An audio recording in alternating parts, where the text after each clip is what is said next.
Someone asked me whether I was aware of all the people out there who were praying for the president. And I had to say, yes, I am. I felt it. I believe in intercessionary prayer. But I couldn't help but say to that questioner after, that sometimes when he was praying, he got a busy signal. It was just me in there ahead of him.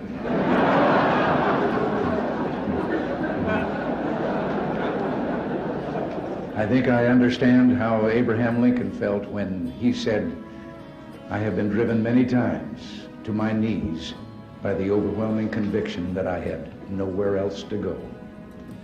Now, I realize it's fashionable in some circles to believe that no one in government should encourage others to read the Bible.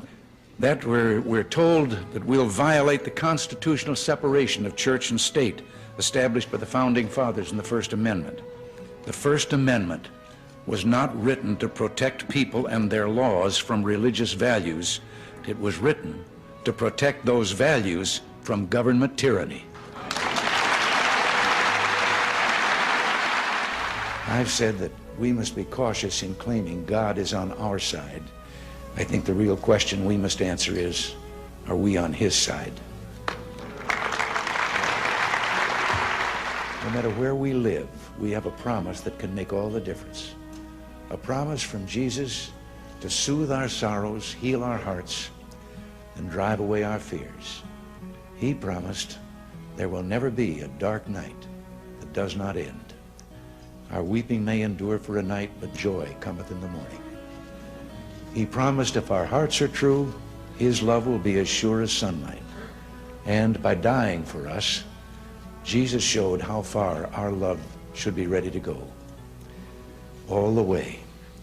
For God so loved the world that he gave his only begotten Son, that whosoever believeth in him should not perish but have everlasting life. We all can recite. Americans yearn to explore life's deepest truths, and to say their entertainment, or their idea of entertainment, is sex and violence and crime, is an insult to their goodness and intelligence. We are people who believe love can triumph over hate, creativity over destruction, and hope over despair. And that's why so many millions hunger for God's good news. I've always believed that we were, each of us, put here for a reason, that there is a plan, somehow a divine plan for all of us.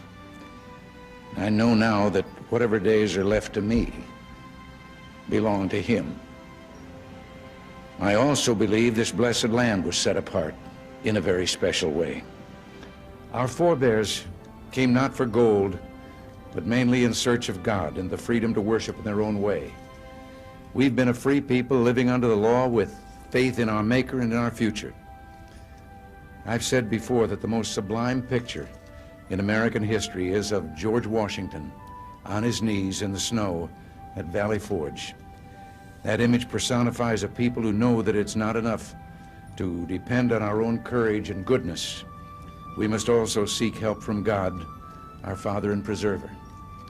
We'll never find every answer, solve every problem, or heal every wound, but we can do a lot if we walk together down that one path that we know provides real hope.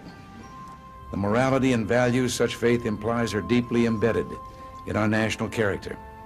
Our country embraces those principles by design, and we abandon them at our peril.